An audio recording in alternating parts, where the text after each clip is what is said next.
On en arrive à notre quatrième point qui va parler des principes d'organisation d'un groupe de jeunes au sein d'une église locale. Comme j'ai déjà évoqué en introduction, il existe plusieurs facettes dans le ministère parmi les jeunes. On peut penser notamment au scoutisme que j'ai découvert lors de mes stages dans des églises, qui est vraiment une des facettes majeures et très importantes, qui est partiellement connue dans les milieux évangéliques, mais qui peut être un moyen d'atteindre énormément de populations, notamment aussi catholiques, puisqu'ils sont très engagés parmi les scouts. Il existe aussi les camps faits par plusieurs organismes. JPC a notamment fait beaucoup de camps, Bouge ta ville, PlayStation ou encore d'autres. Plusieurs organisations, associations chrétiennes proposent des camps, dont moi aussi je participe, dont toi peut-être tu participes en tant que moniteur, en tant que leader, en tant que directeur de camp, et dont tu as peut-être déjà participé en tant qu'enfant. Il existe aussi la possibilité de faire de l'évangélisation dans la rue, d'aller directement en contact auprès des jeunes, de faire des journées spéciales, des journées de quartier où on invite spécialement les jeunes ou voir les enfants. Et il y a le groupe de jeunes qui, pour moi, va être l'axe principal et primordial du ministère parmi les jeunes au sein d'une église.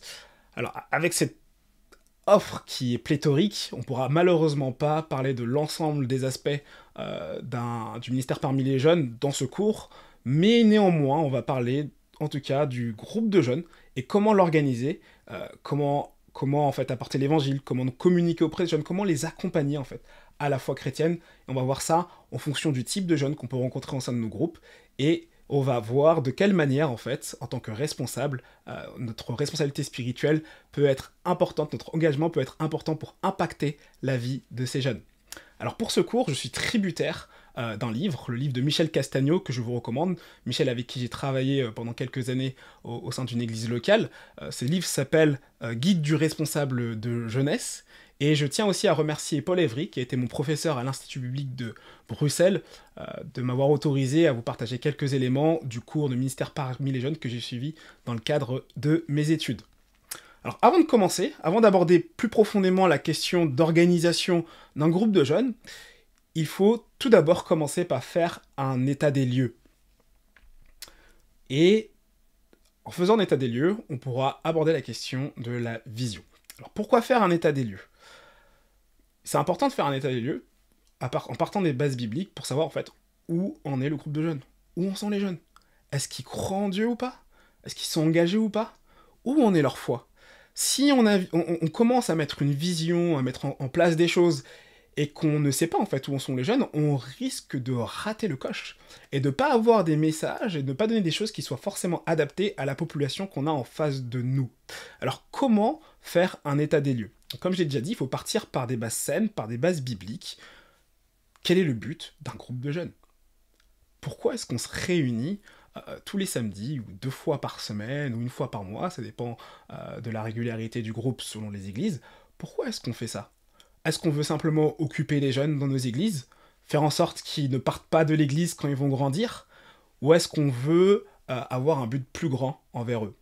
Moi, je vous le dis clairement, si tu souhaites juste créer un groupe de jeunes pour occuper les jeunes parce qu'ils sont là, parce qu'ils sont venus au culte le dimanche, alors tu as tout faux. Tu risques de rater le coche et de faire en sorte que ces jeunes, malgré tout, quittent l'église, arrivés à la majorité, ou même parfois bien avant. Quel est le but d'un groupe de jeunes ? Eh bien, le but d'un groupe de jeunes n'est pas déconnecté du but de l'église. Et le Seigneur est celui, en fait, qui donne une mission à l'église. On l'a déjà vu en introduction de ce cours, Dieu a donné une mission à l'église. Jésus-Christ l'a fait. Ça a été ses dernières paroles dans le livre, dans l'évangile de Matthieu, Matthieu 28, versets 18 à 20, que je vais vous relire, qu'on va relire ensemble. Jésus s'approcha et leur dit : « Tout pouvoir m'a été donné dans le ciel et sur la terre. Allez donc, faites de toutes les nations des disciples, baptisez-les au nom du Père, du Fils et du Saint-Esprit, et enseignez-leur à mettre en pratique tout ce que je vous ai prescrit. Et moi, je suis avec vous tous les jours jusqu'à la fin du monde. » Donc on voit bien, en fait, que le but d'un groupe de jeunes, c'est de faire des disciples. Le but d'un groupe de jeunes, c'est de faire des disciples. Et si on n'a pas ce fond commun, alors on rate totalement le coche. Je suis conscient que selon les groupes, selon les églises, on peut diviser de manière totalement différente les âges. On peut faire des classes d'âge différentes. On l'a vu précédemment que les adolescents sont considérés, en tout cas en termes sociologiques, et entre 12 et 18 ans, parfois 11 et 19 ans. Et en fonction des ressources, en fonction de la disponibilité, en fonction de la présence de jeunes, dans certaines églises, on va plutôt subdiviser ces choses-là. Donc ça sera entre 11 et 14 ans, entre 15 et 17, entre 18, voire 25, même 30. Ça dépend vraiment des églises, ça dépend. J'ai vraiment tout vu dans ma jeune expérience chrétienne, mais c'est pas en fonction de ces classes d'âge et en fonction de ces catégories qu'on doit définir un but global pour le groupe de jeunes. Je vais encore me répéter, mais ça change rien du tout en fait. Par exemple, dans mon église passée, où j'étais dans le sud de la France, on n'avait pas de jeunes au-delà de 18 ans. On en avait très peu. Pourquoi ? Parce qu'on était dans une petite ville où il n'y avait pas d'université. Donc dès que les jeunes avaient leur bac, ils faisaient quoi ? Ils partaient dans les villes aux alentours, dans des villes où il y avait des universités, et donc on les formait quelque part pour qu'ils servent pleinement en tant que jeunes dans d'autres églises. Et gloire à Dieu, parce qu'on participe à quelque chose qui est beaucoup plus grand que nous, qui est beaucoup plus grand que l'église locale, c'est l'église universelle dont il est question ici. Donc, que ton groupe soit des groupes de pré-ados, que ce soit des groupes d'ados, ou plutôt des jeunes, plus âgés, des jeunes adultes, pas besoin d'avoir un but qui soit totalement différent, qui va peut-être être adapté, mais qui soit totalement différent de ce but primordial. Faire des disciples. Et par rapport à cette notion de faire des disciples, on le verra plus spécifiquement par rapport aux jeunes, mais je peux déjà te recommander la formation Transmettre qu'il y a eu avec Raphaël Charrier et son livre qui est sorti récemment, où il explique comment faire des disciples en 1 à 1 avec les jeunes et quels sont les matériaux qu'on peut utiliser pour lire la Bible ensemble avec des personnes, que ce soit jeunes ou moins jeunes. En tout cas, quel que soit ton groupe, quelles que soient les classes d'âge, le but du groupe de jeunes, c'est de faire des disciples.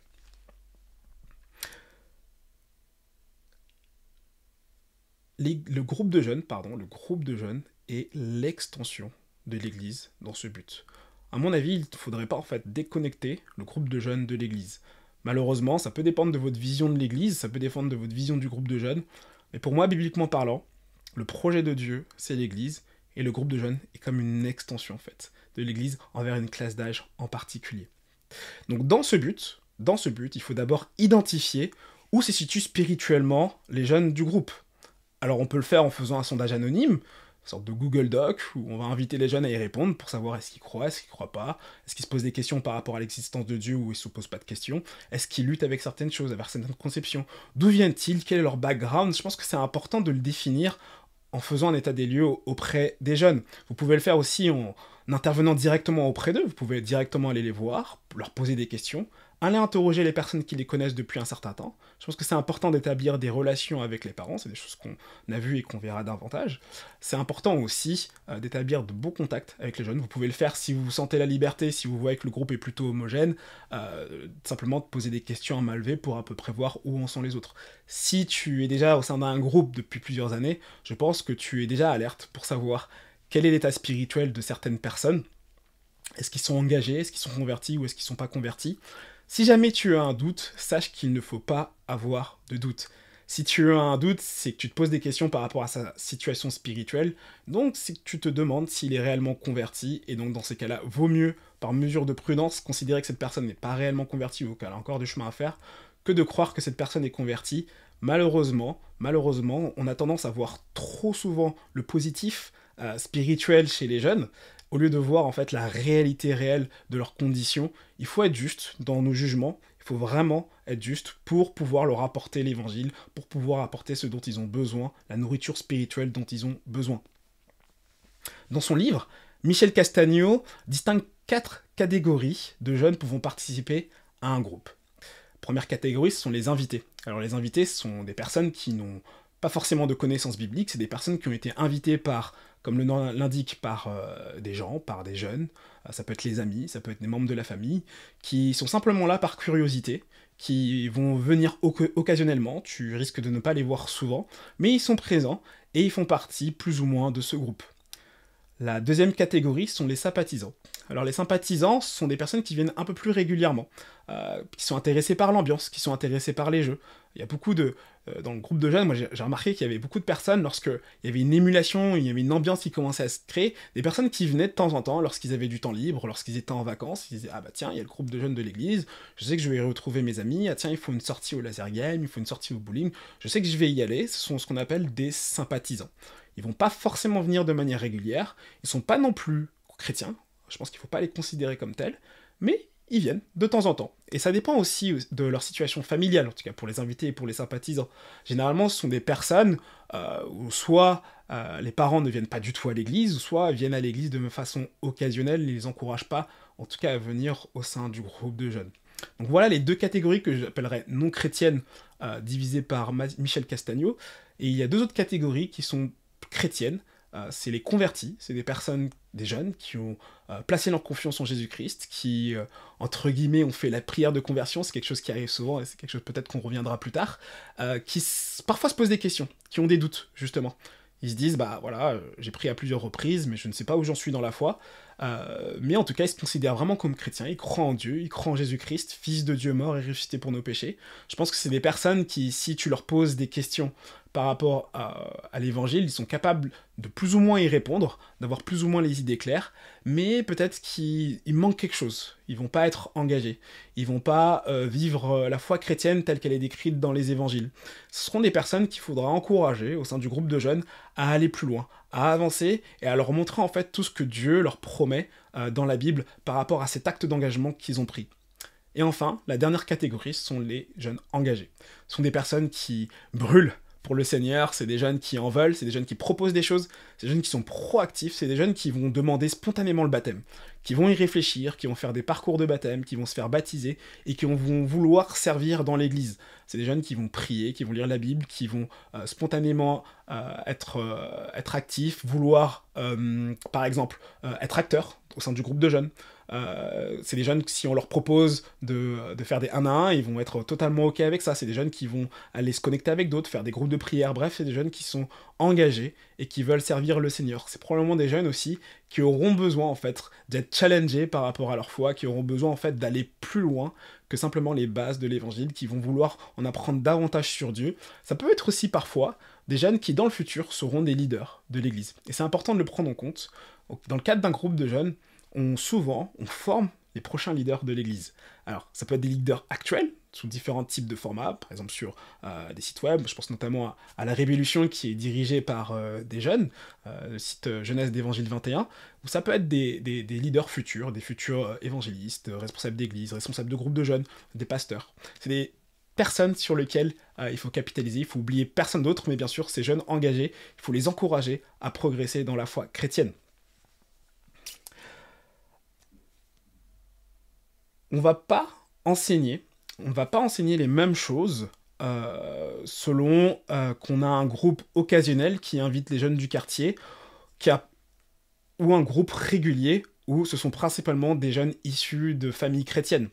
Donc si jamais vous avez principalement des jeunes issus de vos quartiers, c'est sûr que vous n'allez pas dire la même chose que des jeunes qui ont grandi dans l'église, qui ont lu, entendu encore les histoires de l'Ancien Testament, et qui, lorsque vous allez encore leur parler de Moïse, de l'Exode, de Josué, etc., de David et Goliath, qui vont dire « Oh là là, je m'ennuie, ça on a déjà vu, ça m'intéresse pas le groupe de jeunes », ça serait une erreur vraiment stratégique. En revanche, c'est vrai que si vous avez principalement des invités et des sympathisants, c'est des choses sur lesquelles vous pouvez vous baser pour faire vos leçons.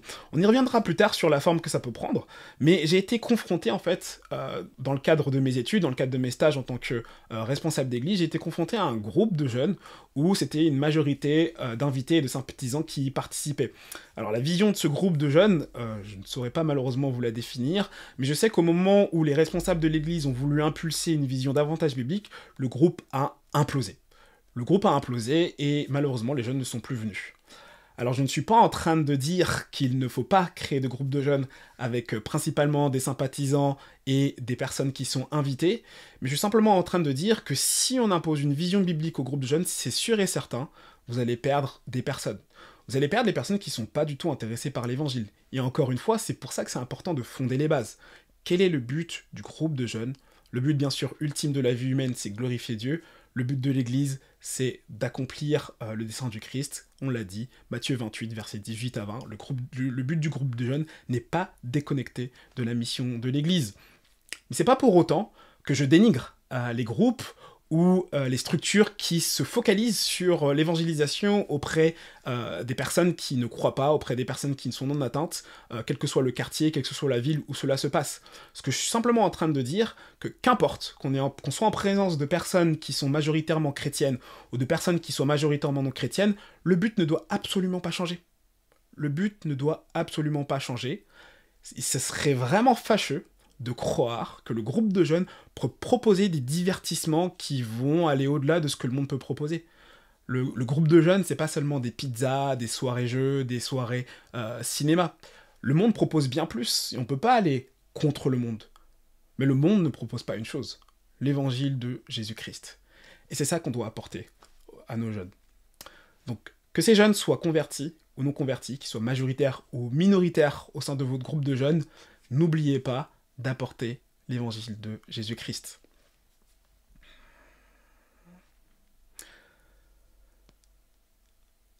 Quelle vision? Quelle vision pour un groupe de jeunes? Quelle vision pour un groupe de jeunes? Je vais vous partager 7 principes qui doivent, à mon avis, fonder la vision d'un groupe de jeunes, quel que soit le groupe majoritaire.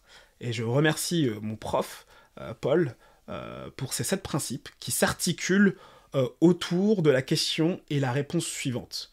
Donc, qui s'articulent autour de cette question: de quoi les jeunes ont-ils le plus besoin? Et de la réponse suivante: d'être sauvés par le Christ en plaçant leur confiance en Dieu. Ce dont le jeune a le plus besoin, ce dont l'humanité a le plus besoin, c'est d'être sauvé par Jésus-Christ en plaçant sa confiance en Dieu. Donc voilà 7 principes qui vont te permettre d'établir une vision pour ton ministère parmi les jeunes, au sein d'un groupe de jeunes ou au sein d'autres structures. Le premier principe: prioriser le travail spirituel parmi les jeunes. Prioriser le travail spirituel parmi les jeunes. Et pour cela, j'aimerais vous partager un verset, Proverbes chapitre 2, versets 1 à 5. Mon fils, si tu fais bon accueil à mes paroles, et si tu retiens mes commandements, en prêtant une oreille attentive à la sagesse, et en inclinant ton cœur à l'intelligence, oui, si tu appelles la sagesse, et si tu élèves ta voix vers l'intelligence, si tu la cherches comme l'argent, si tu la poursuis comme un trésor, alors tu comprendras ce qu'est la crainte de Dieu, et tu trouveras la connaissance de Dieu. Alors le livre des Proverbes, c'est vraiment le livre par excellence qui s'adresse aux jeunes dans la Bible. C'est le livre qui a été écrit par Salomon pour donner de l'instruction auprès de ses fils. Et il fait appel à plusieurs reprises à la sagesse. Il demande en fait aux jeunes de faire preuve de sagesse, d'écouter ses enseignements, d'écouter ce qu'il veut leur communiquer, et il le dit clairement en fait, que s'il écoute en tout cas dans ce chapitre 2, s'il fait bon accueil à ses paroles, s'il retient ses commandements, s'il retient les principes spirituels qu'il est en train de communiquer, alors, il vivra une vie pleine de sagesse, une vie juste, une vie riche. Une vie riche de quoi? Une vie riche de la connaissance de Dieu. Il comprendra ce qu'est la crainte de l'Éternel. La crainte de l'Éternel dans le livre des Proverbes, c'est pas la peur en fait. C'est pas avoir peur de Dieu. La crainte de l'Éternel, c'est avoir un profond respect pour la personne, pour les commandements de Dieu. Et c'est ce qu'on veut, n'est-ce pas, pour nos jeunes? On veut qu'ils aient cette relation de confiance avec notre Seigneur et avec notre Sauveur. Et le seul moyen de leur communiquer cela, c'est de prioriser le travail spirituel parmi eux. En priorisant le travail spirituel parmi eux, on se concentrera sur ce qui est essentiel pour eux. Alors bien sûr, les jeunes passent par de différentes périodes difficiles, on l'a vu. Ils peuvent être tentés par plusieurs choses. Ils peuvent être tentés par l'alcool, par la sexualité, ils sont tentés par les médias, ils sont tentés par leurs amis, par les drogues, par les addictions, ils sont tentés par pas mal de choses, par les réseaux sociaux, par les jeux vidéo, etc. Malheureusement, on a souvent tendance à vouloir traiter les problèmes. En tout cas, le monde nous invite à traiter le problème indifféremment de la question spirituelle.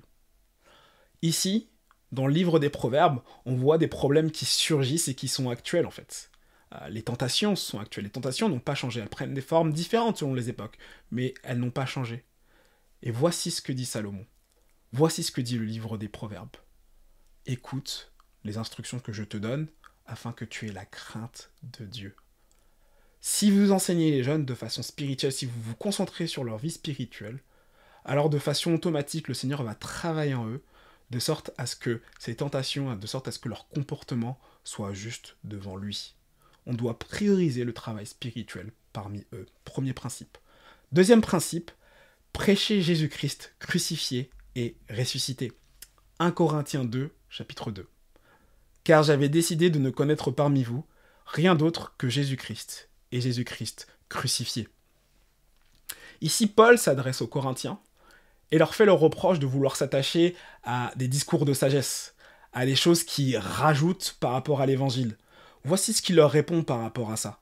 Lui, il n'a cherché rien d'autre que de prêcher parmi eux le kérim, donc le point principal de l'évangile, la proclamation de Jésus-Christ et de Jésus-Christ crucifié, de Jésus-Christ mort et ressuscité, qui est le cœur de l'évangile.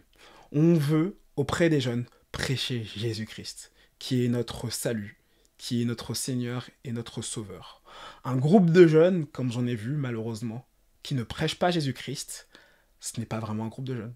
C'est un club de personnes qui se réunissent et s'amusent ensemble. Il faut avant tout prêcher Jésus-Christ. Et là encore, ça ne dépend absolument pas des personnes que vous avez devant vous. Prêcher Jésus-Christ, deuxième principe. Troisième principe, annoncer l'évangile encore et encore. Je vais vous lire 2 Pierre 1, versets 12 à 15. 2 Pierre 1, versets 12 à 15. Voilà pourquoi je prendrai soin de toujours vous rappeler ces choses. Bien que vous les connaissiez déjà et que vous soyez affermis dans la vérité présente, oui, j'estime juste de vous tenir en éveil par mes rappels aussi longtemps que je suis dans cette tente. Car je sais que je quitterai bientôt ce corps, comme notre Seigneur Jésus-Christ me l'a fait connaître. Mais je ferai en sorte qu'après mon départ, vous puissiez en toute occasion vous souvenir de ces enseignements. Donc là, on voit un Pierre qui se prépare à partir, c'est sa dernière lettre, il le dit, au verset 14, car je sais que je quitterai bientôt ce corps, donc il sait qu'il va bientôt partir rejoindre le Seigneur. Et l'une des choses principales qu'il veut rappeler aux personnes pour lesquelles cette lettre était destinée, aux frères et sœurs, il voulait leur rappeler la vérité présente. Verset 12. Il voulait leur rappeler la vérité de l'évangile. Et il a fait en sorte qu'ils s'en rappellent en écrivant cette lettre. Il dit et redit encore quel est cet évangile afin que les frères et sœurs puissent tenir ferme en lui, en Jésus-Christ, en cet évangile. N'ayons pas peur de dire et de redire la même chose au sein de notre groupe. Il ne faut pas hésiter à répéter une chose. Il faut savoir que l'homme a une tendance à oublier les choses. Et même si on regarde dans notre vie personnelle, en tout cas dans ma vie personnelle, parfois certains principes que j'avais connus par le passé, je les oublie. Et lorsque je chute, je tombe, que le Seigneur me reprend, je me dis « Ah oui, j'avais oublié ». C'est pour ça qu'on doit lire quotidiennement les Écritures. C'est pour ça qu'il faut méditer la parole de Dieu. Il faut se souvenir de l'Évangile jour après jour. Les jeunes ont besoin de se souvenir de l'Évangile jour après jour. Annoncer l'Évangile encore et encore. Troisième principe. Mais annoncer l'Évangile ne suffit pas. Il faut l'expliquer. Quatrième principe, expliquer la parole de Dieu. 2 Timothée 3, verset 16. Toute l'Écriture est inspirée de Dieu et utile pour enseigner, pour convaincre, pour corriger, pour instruire dans la justice, afin que l'homme de Dieu soit formé et équipé pour toute bonne œuvre. Afin que l'homme de Dieu soit formé et équipé pour toute bonne œuvre. Annoncer l'Évangile, c'est ce qu'il faut faire. Et encore mieux, il faut l'annoncer et il faut l'expliquer. Jésus passait du temps avec ses disciples à expliquer les paraboles qu'il annonçait. Et il disait très clairement que c'était réservé à eux, que le Seigneur leur a réservé de comprendre et d'expliquer toutes ces paraboles. De la même manière, en fait, auprès des jeunes, on doit leur expliquer ce qu'est l'Écriture, comment Dieu s'y révèle, qui est Dieu, qui est-il, comment est-ce qu'on peut puiser dans les Écritures pour vivre une vie pleine de sagesse et juste devant lui. C'est ce que dit Paul ici, où il encourage en fait Timothée à annoncer l'Évangile encore et encore, parce que l'Écriture, elle est inspirée de Dieu pour nous corriger, pour nous convaincre, pour qu'on aille dans la bonne direction, pour qu'on puisse comprendre et connaître quelle est la volonté de Dieu, afin qu'on puisse le glorifier dans cette vie. Donc, annoncer l'Évangile, oui, expliquer aussi la parole de Dieu.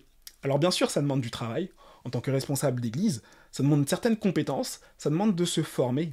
Et c'est pour ça que c'est important de prendre le temps de réfléchir Est-ce que je veux être un responsable de groupe de jeunes? Est-ce que je veux prendre le temps de me former pour pouvoir mieux expliquer la parole auprès des jeunes?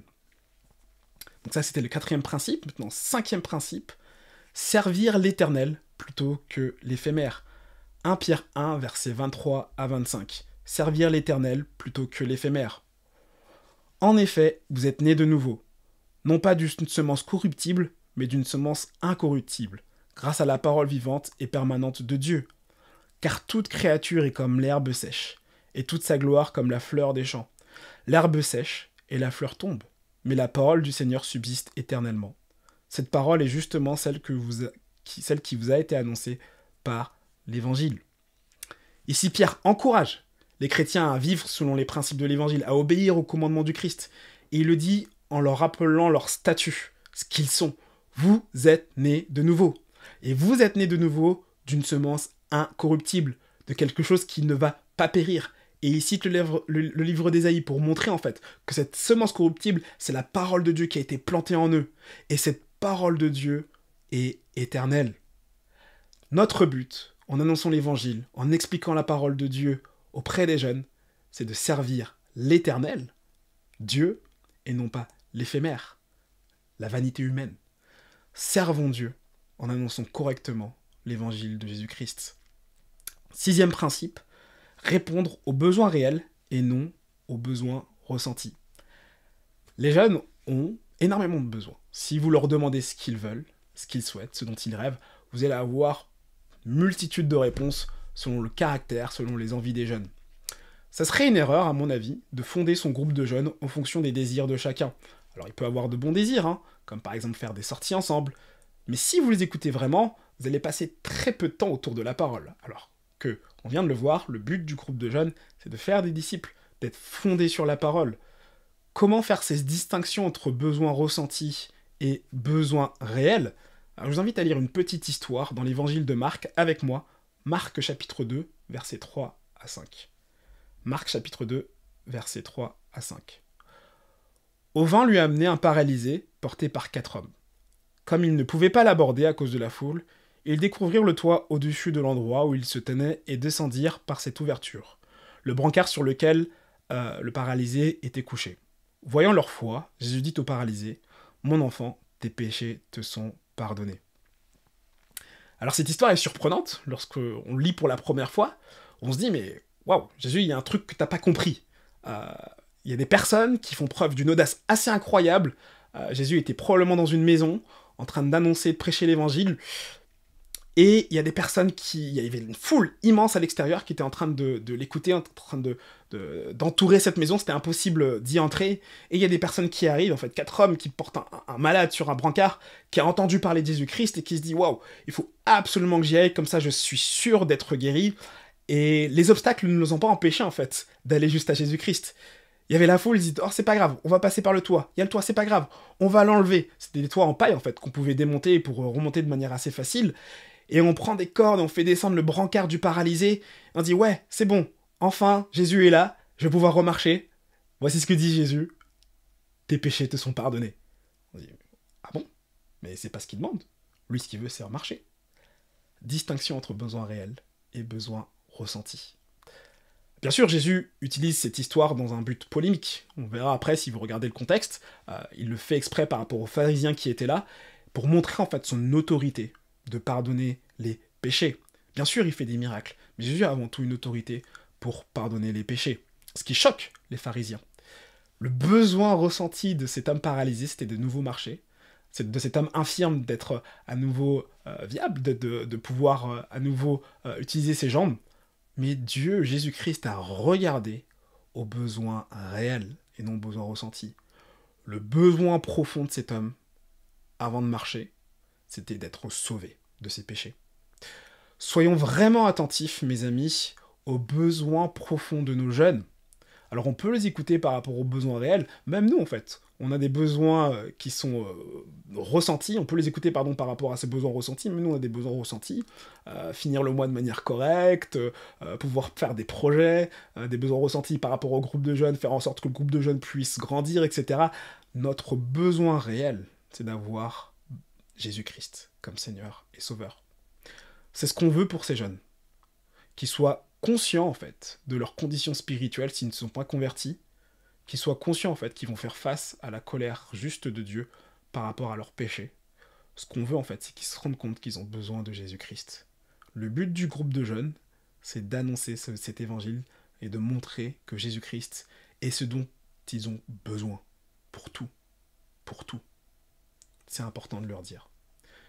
C'était le 6e principe. 7e et dernier principe qui se ressemble.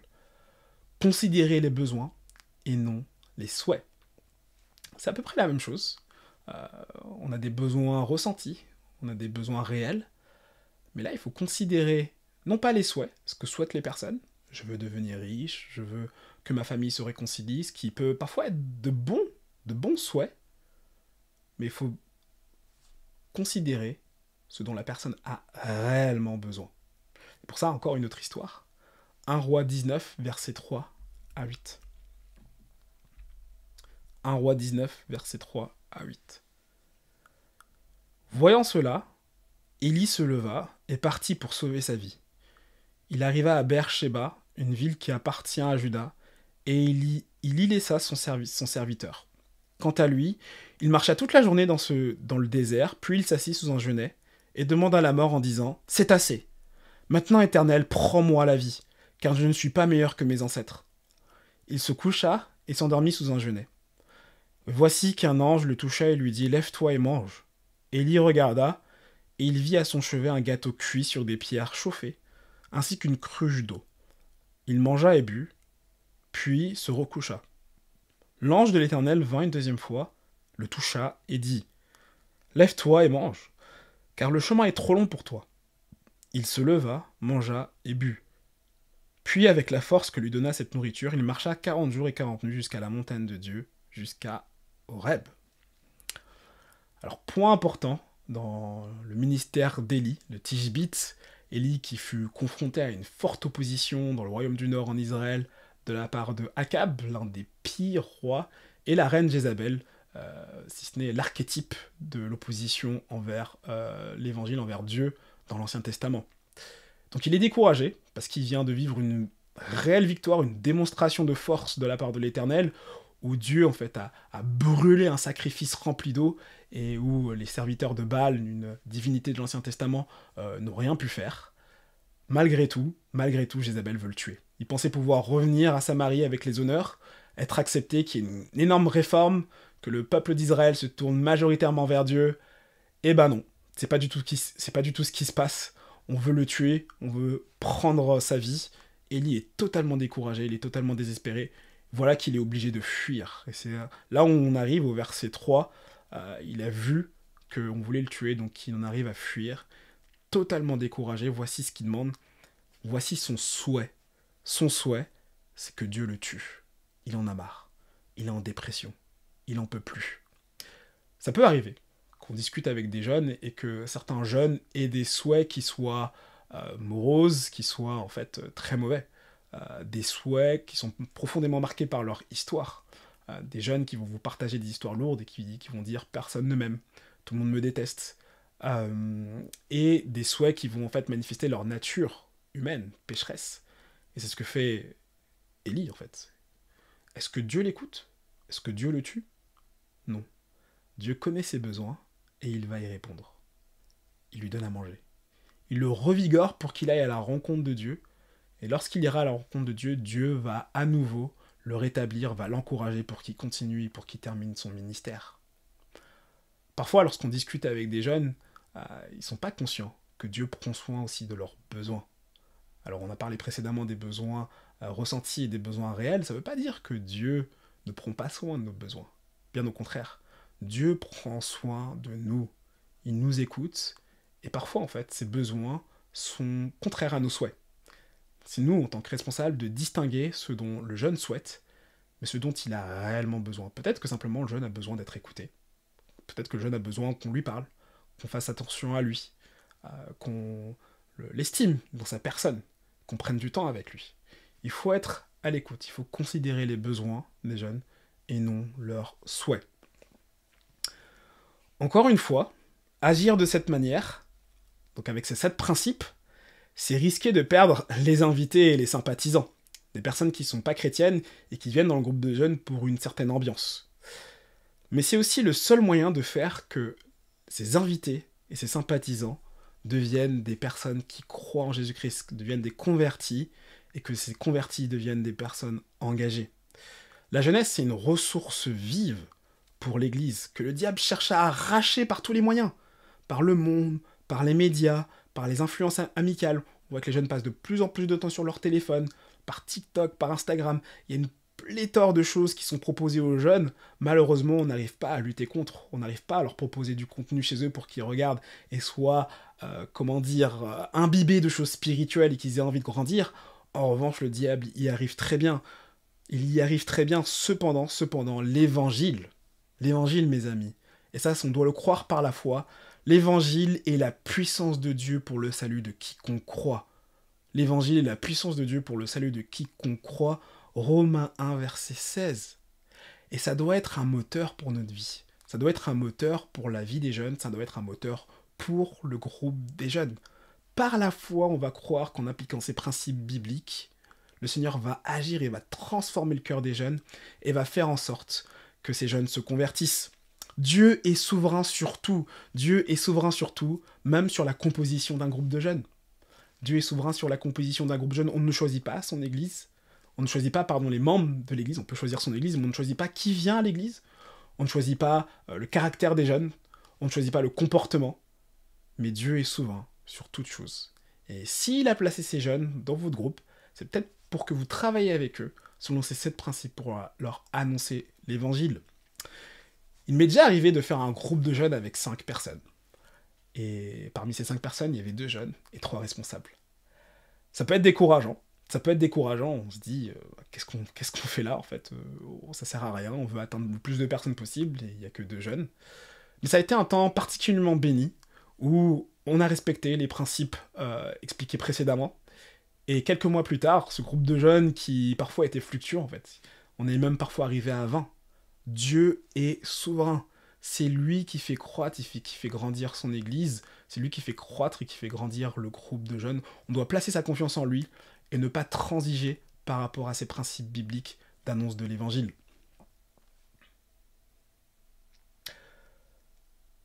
Les résultats n'appartiennent qu'à Dieu. Les résultats n'appartiennent qu'à Dieu. Soyons fidèles dans notre service. 2 Timothée 2, versets 1 à 2. 2 Timothée 2, versets 1 à 2. Toi donc, mon enfant, fortifie-toi dans la grâce qui est en Jésus-Christ. Ce que tu as entendu de moi en présence de nombreux témoins, confie-le à des personnes fidèles qui soient capables de l'enseigner aussi à d'autres. 2 Timothée sont les dernières paroles de Paul envers son collaborateur, il a été un père spirituel en fait pour Timothée. Ça a été un collaborateur, il a été un père spirituel, Timothée l'a accompagné dans ses voyages, dans ses luttes. Et là on voit toute la compassion, toute la tendresse en fait, que Paul a envers Timothée. Toi donc mon enfant, fortifie-toi dans la grâce qui est en Jésus-Christ. De la même manière, cher ami, cher frère, chère sœur, en Jésus-Christ, fortifie-toi dans la grâce qui est en Jésus-Christ. Fortifie-toi. Le travail dans le groupe de jeunes n'est pas évident. Ce n'est pas facile. Il y a beaucoup de luttes, beaucoup d'opposition. Il peut y avoir énormément de découragement, parfois beaucoup de fatigue. Parfois on est totalement perdu, parfois on est seul, on est déboussolé. Fortifie-toi dans la grâce qui est en Jésus-Christ. Le travail que tu fais n'est pas en vain. Mais toi, sois fidèle. Sois fidèle. De la même manière où Paul invite Timothée à transmettre ce message fidèlement à d'autres, nous aussi, nous devons garder ce message fidèlement et le transmettre à d'autres, de le transmettre aux jeunes. Et ces jeunes le feront à d'autres jeunes et ainsi de suite. Ils l'enseigneront à d'autres. Voilà pourquoi notre but premier, c'est d'être fidèle et non pas de trouver X et Y moyens pour attirer une masse de jeunes, pour que notre groupe de jeunes soit pétillant, pour qu'il y ait pléthore de personnes et qu'on se dise « Ah, waouh, Dieu a béni ». Non, notre but, c'est d'être fidèle. Notre but, c'est d'être fidèle. Alors en pratique, comment élaborer une vision avec tout ce qu'on vient de dire, avec ces 7 principes qu'on a annoncés, comment élaborer une vision pour mon groupe de jeunes? Dans son livre, Michel Castagno définit 5 axes à partir duquel on doit s'orienter un groupe de jeunes pour être équilibré. Et ces 5 axes sont constitués à partir de l'acronyme ACT, comme le livre des actes. A-C-T-E-S. Et avant d'aborder ces 5 axes, je vous invite du coup à lire Actes chapitre 2, versets 41 à 47. Actes chapitre 2, versets 41 à 47. Ceux qui acceptèrent sa parole furent donc baptisés. Et, ce jour-là, le nombre des disciples augmenta d'environ 3000 personnes. Ils persévéraient dans l'enseignement des apôtres, dans la communion fraternelle, dans la fraction du pain et dans les prières. La crainte s'emparait de chacun, et il faisait beaucoup de prodiges et des signes miraculeux par l'intermédiaire des apôtres. Tous ceux qui croyaient étaient ensemble, et ils avaient tout en commun. Ils vendaient leurs propriétés et leurs biens, et ils partageaient le produit entre tous, en fonction des besoins. Chaque jour, avec persévérance, ils se retrouvaient en commun, accord au temple. Ils rompaient le pain dans les maisons et ils prenaient leur nourriture avec joie et simplicité de cœur. Ils louaient Dieu et avaient la faveur de tout le peuple. Le Seigneur ajoutait chaque jour à l'Église ceux qui étaient sauvés. Luc, dans le livre des Actes, décrit en germe comment l'Église primitive s'organise. Et il y a quelques principes qu'on voit en fait à partir de cette Église qui s'organise. L'une des premières choses en fait, c'est que verset 41, les personnes qui s'ajoutent aux communautés sont baptisées. Elles sont baptisées, ceux qui écoutent la parole que Pierre a annoncée, se font baptiser, elles s'engagent pour le Seigneur, et en s'engageant pour le Seigneur, elles créent cette communauté qui est l'Église. Donc, premier principe, ils persévèrent dans l'enseignement des apôtres. Ils étaient à l'écoute de la parole de Dieu qui était enseignée par l'autorité ecclésiale, par les apôtres qui étaient là pour diffuser les principes de Jésus-Christ. Matthieu 28, versets 18 à 20. Ils persévéraient dans la communion fraternelle, ils se réunissaient assez souvent, ils vivaient vraiment ce peuple de racheté que Dieu voulait, que Jésus a voulu créer à travers l'Église. Ils persévéraient dans la fraction du pain. Donc la fraction du pain, ça fait référence à la Sainte Seine, ce moment solennel où on se souvient de la mort et de la résurrection de Jésus-Christ, où on annonce son retour. Ils persévéraient aussi dans la prière, dans l'adoration, dans les louanges en fait, envers Dieu. Voici en germe ce qui se passe ici dans le livre d'Actes. On voit aussi qu'ils pratiquaient le discipulat, qu'ils étaient en train de s'entraider les uns envers les autres. Ces principes-là doivent animer bien sûr l'Église et le groupe de jeunes, qui est une extension de l'Église, je le répète, envers un groupe particulier. Actes, 5 axes à partir duquel il faut orienter un groupe de jeunes. Premier, l'adoration. Adoration. Dans le prolongement de l'Église, le groupe de jeunes vient tout d'abord adorer Dieu pour son œuvre de salut. C'est cette relation verticale, n'est-ce pas? Acte 2, verset 47, ils louaient Dieu. Ils louaient Dieu. Ils prenaient le temps de le célébrer, de chanter ses louanges, de l'adorer avec un cœur plein de reconnaissance pour l'œuvre de salut qu'il avait accomplie envers eux. Cette dimension, elle est à expliciter aux fonctions du type de jeunes qui assistent à la réunion. Ça va pas être la même chose qu'il y ait majoritairement des inconvertis ou qu'il y ait majoritairement des convertis. S'il y a majoritairement des convertis et engagés, on peut facilement prévoir en fait un temps de prière et de louange au sein de l'organisation d'un groupe de jeunes. C'est tout à fait normal d'agir en tant que reconnaissance pour le Seigneur. Et s'il y a majoritairement des intéressés ou des sympathisants, c'est possible de prévoir un temps de louange et de prière. Moi, j'ai déjà expérimenté au sein d'un groupe scout où majoritairement, en fait, on peut avoir des non-chrétiens, des personnes qui ne croient pas. Ce qu'on fait, en fait, c'est qu'on demande à ceux qui ne croient pas de ne pas perturber ce temps-là. Ils peuvent simplement écouter, ils peuvent simplement réfléchir par eux-mêmes, mais surtout, ne les obligeons pas à chanter. C'est important. Adorer Dieu, ça vient du cœur, ça vient des personnes qui reconnaissent sa seigneurie. C'est totalement incohérent, en fait, de forcer un jeune, d'encourager un jeune qui ne croit pas, de chanter des louanges envers Dieu ou de prier. C'est pas cohérent. Ne les forcez pas. Il est possible de ne rien prévoir, en fait. Si simplement vous êtes en face d'une majorité d'inconvertis, moi je suis parfois tombé dans des groupes de jeunes où c'est pas qu'il y avait beaucoup d'inconvertis, mais ils voulaient pas forcément chanter.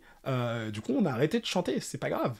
En revanche, comment appliquer l'adoration dans le cadre du groupe de jeunes? Le plus important, c'est de communiquer sur le but de l'existence humaine. C'est important de le communiquer. Le but de l'existence humaine, c'est de glorifier Dieu, de rendre gloire à Dieu, donc de l'adorer. Ça, on peut le dire. On peut le montrer aussi dans notre témoignage personnel. C'est de cette manière que se vit l'adoration. Donc premier axe, premier pilier, le A d'adoration. Deuxième axe, le C de communion fraternelle. Le projet de Dieu sur terre, c'est l'Église, et non pas le groupe de jeunes. Dieu, Jésus-Christ, a fondé l'Église. Il n'a pas fondé les groupes de jeunes. Il n'a pas fondé d'autres activités para-ecclésiales. Et c'est important de le rappeler pour qu'on soit bibliquement ferme sur les principes et sur la manière dont Dieu veut agir dans le monde. Dieu agit dans le monde par l'Église. Sa présence spirituelle dans le monde se diffuse par l'Église. Le groupe de jeunes doit être en dépendance avec l'Église. Jésus a fondé une communauté de rachetés qui vit ensemble selon ses commandements. Et cette communauté préfigure en fait la nouvelle humanité qui vivra en communion pleine avec Dieu et les uns envers les autres. Puisque le groupe de jeunes est ce prolongement en fait de l'Église envers une classe d'âge, elle doit aussi vivre cette réalité horizontale. C'est tout à fait normal en fait qu'il y ait des amitiés, une vraie communion qui se crée au sein du groupe de jeunes. Mais quand même, faisons attention à une chose. Le groupe de jeunes n'est pas l'Église. Ce n'est pas l'Église. Les jeunes ont tendance à vivre en vase clos. Et c'est dommage en fait. C'est vrai que je l'observais dans beaucoup d'églises. Les jeunes ont tendance à se mettre ensemble. Soit devant, soit derrière. Les jeunes ont tendance à ne pas trop communiquer avec les plus âgés dans l'église. Et c'est là où on voit tous les principes qui ont amené à l'adolescence, qu'on a vu dans le premier chapitre de notre cours, influer sur la culture ambiante, alors que ce n'est pas du tout le projet de Dieu. Les jeunes convertis font partie de l'Église et sont en communion les uns avec les autres, quelle que soit leur classe d'âge. Donc il est important de le communiquer aux jeunes, il est aussi important de le communiquer à l'Église. Que la personne qui est jeune à côté de toi, si ton frère était ta sœur, tu peux être proche d'une personne qui n'a pas le même âge que toi, parce que c'est ton frère et ta sœur, tu peux être plus proche de cette personne qu'une personne qui a le même âge que toi. Moi, j'ai été aussi notamment énormément béni dans mon parcours personnel, lorsque vers l'âge de 17-18 ans, j'ai voulu changé d'église pour pouvoir mieux servir, où je traînais en fait avec des personnes qui avaient 5 voire 10 ans, 15 ans de plus que moi. Ce qui m'importait, ce n'était pas l'âge en tant que tel, c'était pas de traîner avec des potes avec lesquels on avait des mêmes délires, parce qu'on vivait la même chose, parce qu'on passait le bac, etc.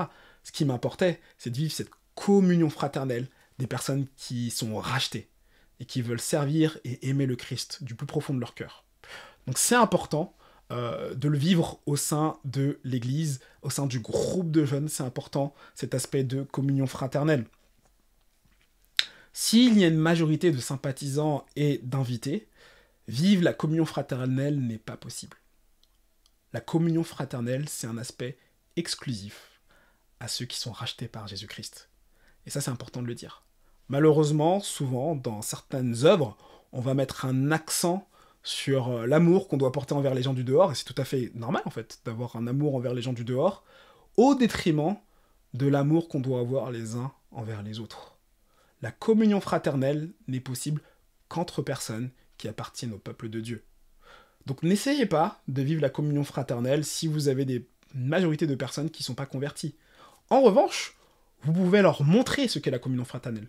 Vous pouvez leur montrer ce qu'est la communion fraternelle en les prenant sous votre aile, pour qu'ils voient un peu de quelle manière vous vivez l'évangile avec les frères et sœurs dans l'église, en les invitant à l'église, au culte, pour qu'ils voient en fait la manière dont cette communion fraternelle s'anime, en les invitant à des réunions d'église, pour qu'ils voient en fait comment les frères et sœurs s'aiment.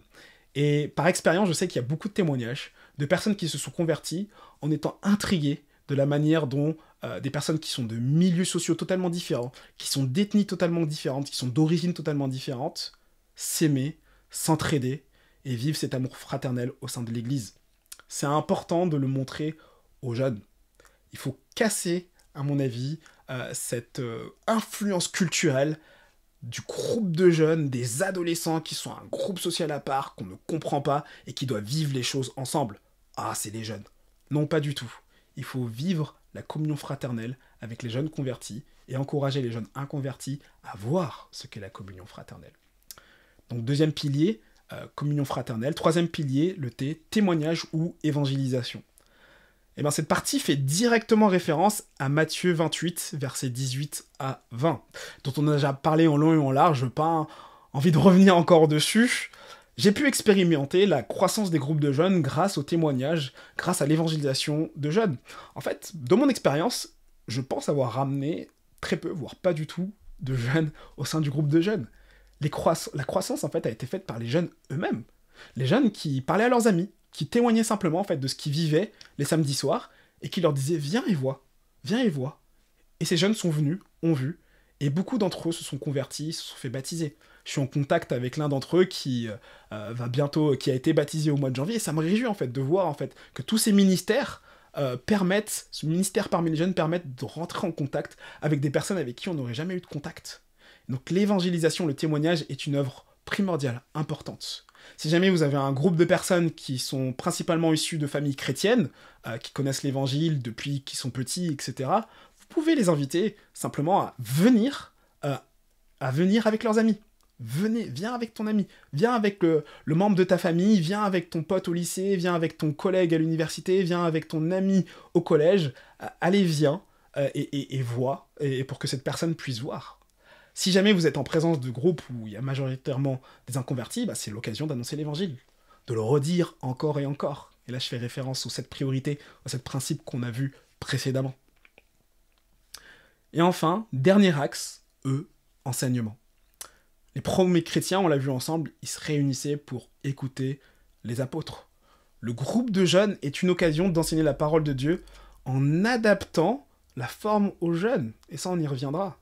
Le but est de faire découvrir aux adolescents qui est Dieu, qui est Jésus-Christ, et à quel point le message de l'évangile est une bonne nouvelle pour eux. Alors bien sûr, la profondeur des enseignements ne sera pas la même que si vous avez des convertis ou des non-convertis. Il faut s'adapter à son public. Souvent, en fait, dans des groupes de jeunes, il faut savoir jongler entre des engagés, des sympathisants, des invités, des nouveaux convertis, etc., etc. Et parfois, on peut être perdu en tant que responsable. Le socle biblique n'est pas forcément identique. Si vous avez des personnes qui connaissent, comme je l'ai déjà dit, les histoires de la Bible depuis plusieurs années, ce n'est pas la même chose que si vous êtes en face de personnes qui n'ont aucun fond culturel biblique. On m'a déjà fait la remarque, parfois, d'être trop pointu. Je me souviens, en fait, que j'avais apporté... dans le cadre de mes responsabilités de groupe de jeunes, un message sur le Saint-Esprit, et qu'il y avait une personne en fait qui venait d'un milieu totalement non chrétien et qui était complètement largué. Et du coup, j'avais eu un retour d'un des responsables de l'église en me disant « Mais le groupe de jeunes, qu'est-ce que vous faites? Vous n'êtes pas du tout adapté pour les personnes qui viennent de milieux non chrétiens. » Et on m'a déjà fait la remarque de pas aller assez en profondeur de la part de chrétiens, de jeunes chrétiens en fait, qui sont nés dans l'église, qui ont entendu toutes les histoires et qui se disent « J'en ai marre, j'ai déjà assez entendu de ça, j'ai déjà assez entendu de Jonas, de David et Goliath, de Moïse, etc. J'aimerais vraiment aller en profondeur. » Et on est vraiment là entre le marteau et l'enclume, en fait, parfois on ne sait pas quoi faire. Alors comment en fait on peut réagir? Il existe des moyens, il existe des solutions pour concilier les deux. On peut faire des groupes de discussion, en fonction des niveaux. Ça existe dans les églises. Parfois, vous avez des groupes de discussion des convertis et des non-convertis. On va dire les baptisés et non baptisés pour éviter en fait de trop casser, de trop stigmatiser les personnes. Vous pouvez avoir des groupes de discussion en fonction de l'âge, des tranches d'âge, entre les 11-14 ans, les 15-18 ans, où les réflexions vont être différentes. Vous pouvez aussi, dans les messages, simplement donner des phrases pour aller plus loin. Et surtout, le plus important, à mon avis, le plus important, c'est d'aller au contact des jeunes. Que ce soit des personnes qui n'ont pas de connaissances et de fonds culturels bibliques, ou que ce soit des personnes qui ont des connaissances et un fond culturel biblique. 2 exemples. Je me souviens d'une fois, lors d'un message de groupe de jeunes, où on avait fini par des petites discussions autour de la Bible, où une jeune, en fait, n'avait rien écouté. Et j'étais là en train de poser des questions, on était, je pense, 3 dans le groupe, c'était vraiment des mini-groupes, et elle me disait « Non mais j'ai rien compris, je suis vraiment désolé. » En fait, on a eu l'impression qu'elle voulait pas être là. Ce que j'ai fait, je me suis pas offusqué, je l'ai pas ignoré, j'ai simplement expliqué le message, en des termes plus simples. Et elle m'a dit « Ouais, merci, maintenant j'ai compris. » À la fin d'un autre groupe de jeunes, j'ai pris le temps de discuter et de manger avec des jeunes plus âgés, plus engagés, et ils sont venus me challenger par rapport à ce que j'avais dit. Ils l'ont pas fait ensemble, mais ils sont venus après. On avait vraiment des discussions plus profondes sur des principes théologiques, sur l'élection, sur l'amour de Dieu, ce genre de choses. Il faut oser aller vers le jeune. Il faut aller à l'encontre. L'enseignement, ce n'est pas simplement un enseignement du haut de la chair où on parle pendant 45 minutes et les jeunes écoutent. Non, il faut aller les challenger. Il faut les voir, savoir ce que tu as compris, ce que tu veux que je te réexplique, etc. Et de cette manière, à mon avis, il va être facile de concilier les deux. Alors on verra aussi par rapport à quelle forme adapter aux jeunes pour mieux communiquer l'évangile, les enseignements bibliques.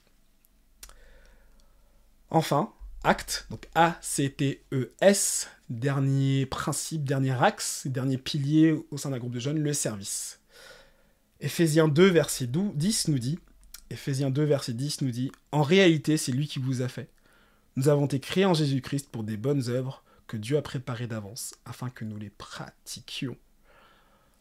Le livre d'Éphésiens, c'est le livre par excellence de la manière dont Dieu agit envers son peuple. On voit tout son projet, tout le plan de Dieu qui est là pour réconcilier les juifs et les non-juifs, qui est là, qui nous a choisis, qui nous a élus dès avant la fondation du monde. Et c'est lui qui nous a fait, qui nous a créés, de sorte que nous soyons nouveaux en Jésus-Christ. Et il ne l'a pas fait juste pour qu'on reste béat, juste pour qu'on soit sur un transat en train de siroter. Non, il nous a fait, il nous a créés pour qu'on puisse faire des œuvres, mais des œuvres qu'il a déjà préparées d'avance. En fait, Dieu nous accompagne, nous pose sur un chemin où tout est déjà tracé, tout est déjà débroussaillé, on a juste à rentrer dans le plan de Dieu. Et c'est important de voir le service de cette manière. Personnellement, je crois à la croissance par le service, à la croissance spirituelle par le service. On a juste à rentrer dans le plan de Dieu.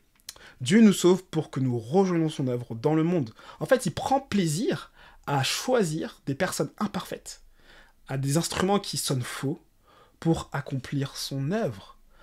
Et le service peut prendre plusieurs formes. Ça peut être un service auprès de l'Église. Par exemple, on a parlé précédemment du gouffre générationnel qui existe au sein de nos sociétés et qui malheureusement se voit au sein de nos églises. Pourquoi pas créer des groupes de contact, des invitations formelles entre les jeunes et les moins jeunes, ce qui permet de faire vraiment des relations et que les uns et les autres apprennent à se connaître. Tite et Timothée, en tout cas Paul, dans ses épîtres pastorales, parlons long en large des relations au sein de l'Église, entre les jeunes et les moins jeunes, entre les femmes plus âgées qui doivent enseigner aux femmes plus jeunes à vivre l'Évangile. Malheureusement, je l'ai très peu vu dans les églises. Le groupe de jeunes doit être cette occasion de vivre cela dans l'Église. Il faut être conscient que le cœur du service aussi sera différent en fonction qu'on soit converti ou non.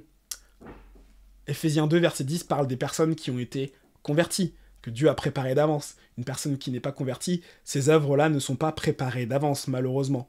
En revanche, ça peut être un bon témoignage pour cette personne qui voit en fait avec quel cœur les chrétiens sont en train d'annoncer l'évangile, sont en train de servir pour leur Dieu. Moi, j'ai, par expérience, vécu une semaine d'évangélisation lorsque j'avais 14 ans, dans le sud de la France, et j'étais pas converti. En revanche, lorsque le Seigneur m'a pris et m'a ramené à lui, cette expérience en fait a été quelque chose de vivant, quelque chose de puissant, qui m'a amené à avoir un cœur pour annoncer l'évangile auprès des personnes non converties. J'ai l'exemple de certaines personnes qui ont servi à l'église d'une manière ou d'une autre, sans forcément être converties, mais par ce biais de service, elles ont commencé à être intéressées à l'évangile et le Seigneur a touché leur cœur. Alors bien sûr, ça peut dépendre de la manière dont votre église voit les choses, mais à mon avis, par rapport aux jeunes, il ne faut pas être clos. Il faut laisser un espace pour les jeunes.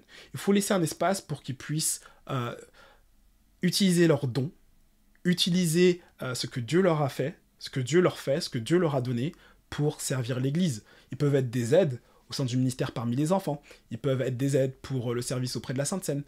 Ils peuvent être des aides dans différents domaines. Tout dépend de la manière dont l'Église voit les choses. Ils peuvent servir aussi la ville. Ils peuvent faire pas mal de choses. Il y a vraiment énormément d'idées. Le service est un moyen aussi de rendre témoignage de ce que Jésus fait dans notre vie. C'est un moyen de croissance spirituelle. Donc à partir de cet acronyme, acte, adoration, communion fraternelle, témoignage ou évangélisation, enseignement et service. Et en fonction du type de jeunes que vous avez dans vos structures, vous pouvez réfléchir à un leitmotiv qui vous conduira année après année au sein de votre ministère parmi les jeunes. Donc voilà l'état des lieux et voilà la vision, voilà le socle de base qui te permettra d'avoir une vision pour le futur.